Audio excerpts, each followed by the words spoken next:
Hello, my name is James Arroyo, and welcome to Chapter 4, Perceiving Others. Previously, we've been discussing what perception is, how we perceive in general, some of the influences on our perception. Now we're going to be talking about attribution, which is the process of attaching meaning to behavior. And there are several perceptual tendencies that can end up leading us to inaccurate attributions. So let's dive right on in with some of these perceptual tendencies, which is the big one, making snap judgments. Overall, we tend to make surprisingly accurate snap judgments. So, it is okay for us to create these connections, create these judgments, but we also have to watch out for certain things because it can lead to stereotyping, which are exaggerated beliefs associated with a categorizing system. Can this be good? A lot of times we think of stereotyping as okay if it's positive. But that being said, I would argue that it's actually very negative even when it's positive. For example, if you say that all tall people are good at math, then you would then when someone who is tall does not conform to that, then they are seen as other. If they do conform to it, then they are seen as part of that group, acting out their height. So we have stereotyping, and while it may seem good in some situations, seem positive in some situations, it puts people into a box and makes it so that when they act out of that box or act within that box, then it's one of those things that, yes, you totally should have done that or should be doing that. So there's many stereotyping characteristics. Categorizing others on the basis of easily recognized but not necessarily significant characteristics. Race tends to be one of those easily recognized but not necessarily significant characteristics. Are there better ways to characterize than race? Absolutely. So we should strive to find better ways to categorize, but even so, it could be challenging. Also, ascribing a set of characteristics to most or all members of a group. So, Pepsi drinkers are sexist. That would be ascribing a set of characteristics to a large group of people and applying the generalization to a particular person.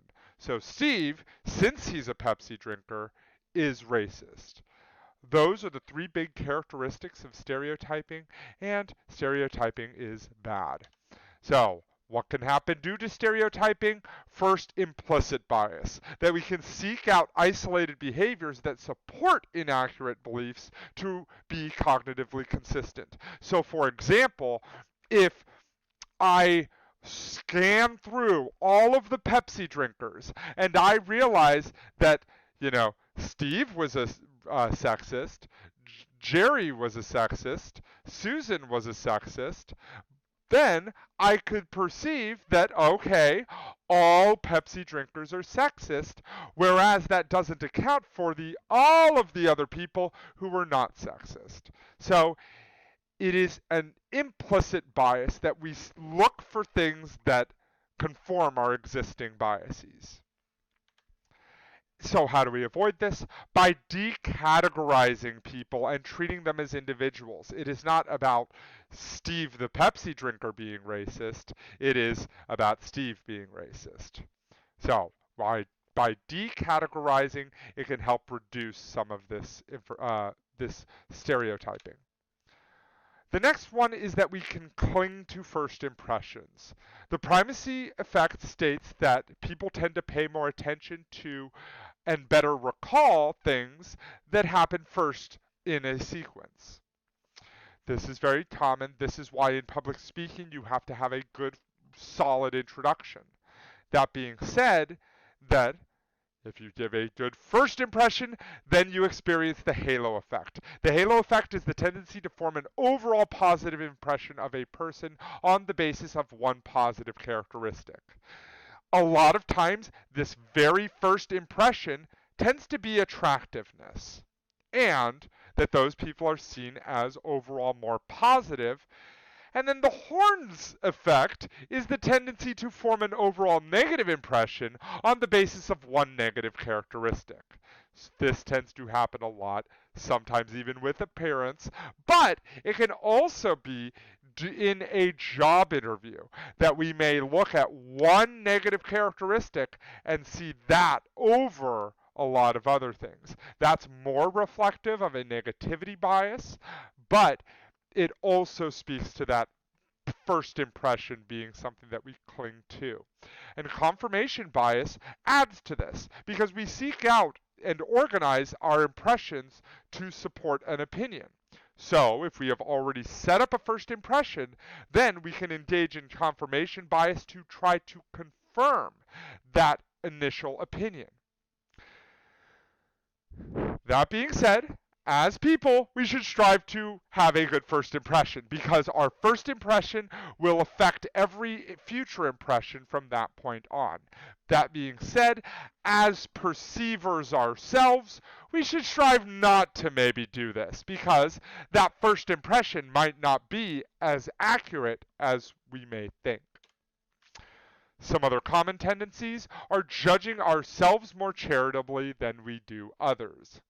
This involves two key parts, fundamental attribution error and self-serving bias. Fundamental attribution error is that we create external attributions if someone makes a mistake, we ascribe failures to internal characteristics if someone makes a mistake.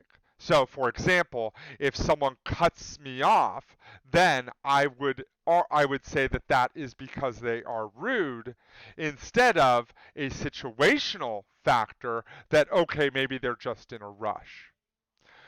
Fundamental attribution error is something that we are constantly engaging with, and by taking a more situational approach, it can reduce that a little bit.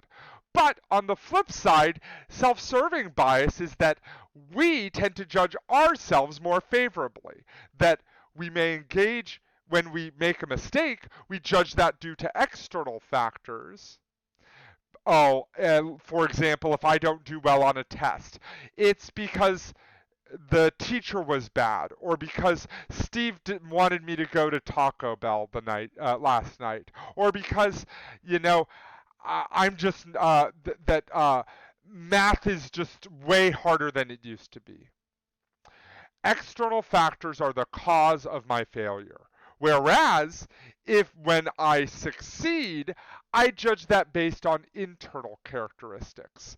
I pass this test because I am so smart, because I really know math, because I am so good at this, or I'm a great test taker. So we tend to judge ourselves more favorably, and while this is a bit of a defense mechanism to make sure that we maintain high self-esteem, that being said, it is also something that we want to strive to check. Also, we are influenced by our own expectations. It was Shakespeare who said, expectation is the root of all evil, of all heartache. So, when we have very high expectations of a situation, then we can end up ruining it for ourselves. A good example of this is that when I watched, if anyone's ever watched this movie, Star Wars Rogue One, I wanted to see Darth Vader. And that was the only thing I was going into that movie to see, and I expected to see a lot of Darth Vader. That being said, my expectation was shaken, and I had a bad overall impression of that movie because there was no Darth Vader. A lot of my other friends who saw it, they really enjoyed it because they weren't looking for that. In the same way, what are some of the expectations you set for your boyfriend or girlfriend? What are some of the expectations you set for family members or friends?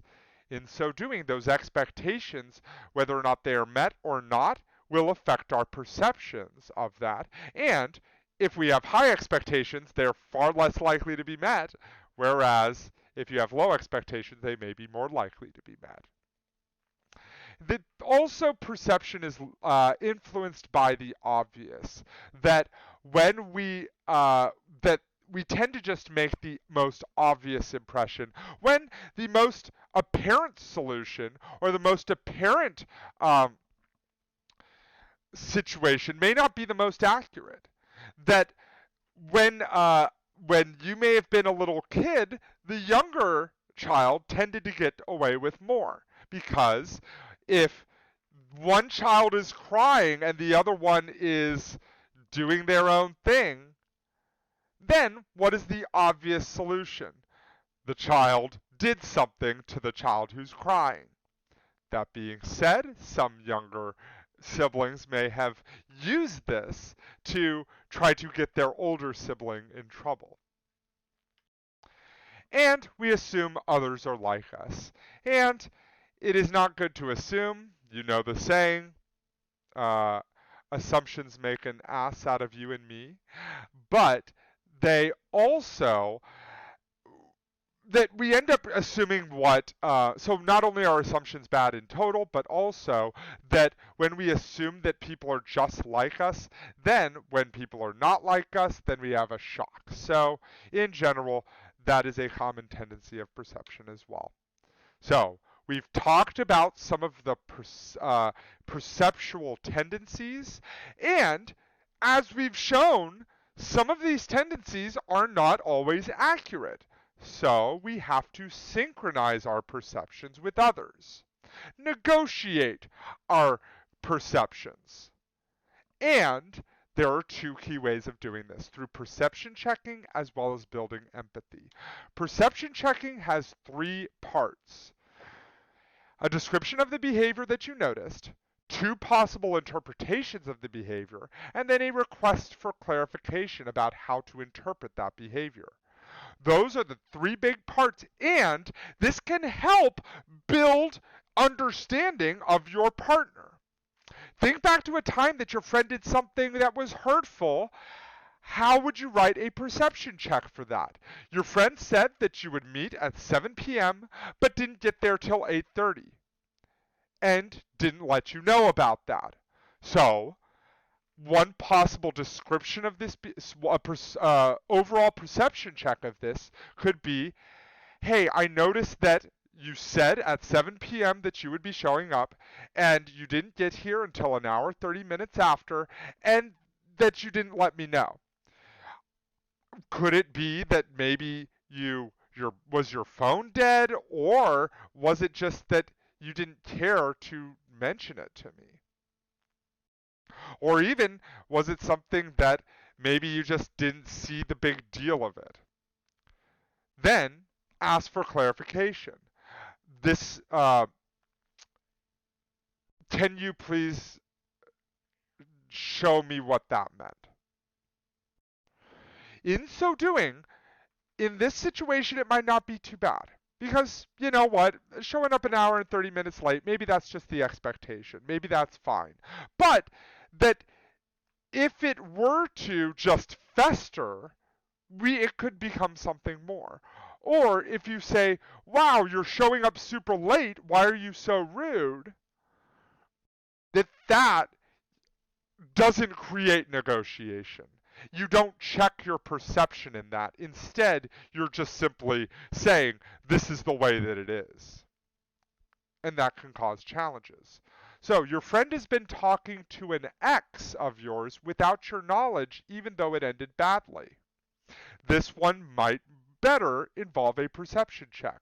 So, hey, I've noticed you've been talking to Susan about, I've noticed that you've been talking to Susan a lot, and I heard this from Steve. He noticed that you were talking a lot, you were laughing, you were doing a lot of texting with them, and I'm really just wondering because I mean you know that we ended it really badly. So what does this mean? Does this mean that like you're trying to get with her, or are you just trying to be friendly? Can you please give me more clarification on this? Because of this perception check, you could very easily learn more about what they're thinking instead of just attacking them immediately, and this could possibly preserve the friendship. So the goal is to understand others accurately and to signal respect for that other person. Have you ever said something to a friend or a romantic other that you regretted? A perception check can solve this issue. Next, we build empathy. Empathy is the ability to recreate another person's perspective, to experience the world from his or her point of view. So, the components are to perspective take, to take the perspective of another person and to truly understand the perspective of the other person. Next is emotional contagion, to not just know what the other person is feeling, but to feel what the other person is feeling. And then lastly, to have a genuine concern for the other person, to really care and hope that they feel better. This does not mean trying to fix the problem for them, because that would imply that they do not know how to fix this problem for themselves, or that you know better of their situation. So by taking their perspective, feeling what they're feeling, and showing genuine concern for them, that can help show this empathy. There is some ethical issues because a link, ethics plays into empathy because a link exists between empathy and empathetic altruism. So, bystanders who feel empathy are more likely to intervene. Have you ever seen someone bullying someone else, be it in grade school or even, because it does happen sometimes, in friend groups or even in business? When a bystander intervenes in one of those situations, it removes the situation entirely. So, by feeling for people, we can end up helping people. And treatment for offenders involves instilling empathy in them. That those bullies who feel empathy, once they engage in bullying behavior and feel with them, that diminishes bullying altogether. So, how do we destroy? So, there are some specific things that destroy empathy, and we may be guilty of some of these. First, and it's best consolidated through the acronym SUDS: solving the problem, unsolicited advice, dismissing feelings, and sarcasm. First, solving the problem means trying to fix it.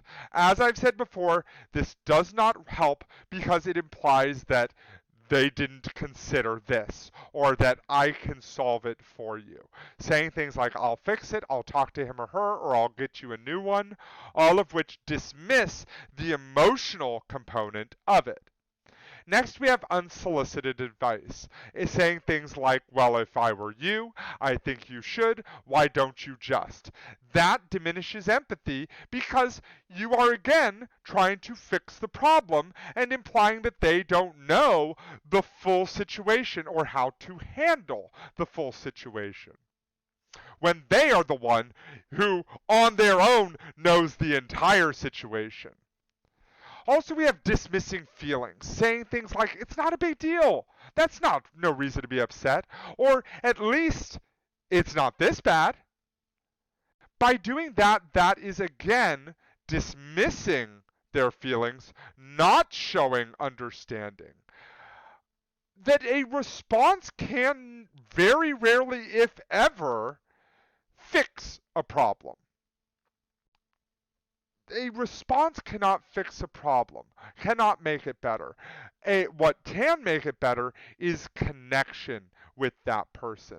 And dismissing feelings, unsolicited advice, and problem solving don't really get to the heart of the issue. And sarcasm, oh, that's a tragedy. It's the end of the world. Oh, boo hoo, what a shame. that doesn't make it better either. By trying to diminish what they are feeling, trying to make a joke of it, is really also not getting to the heart of the emotional response. So, that concludes this chapter. Have a wonderful rest of your day, and I will see you next time.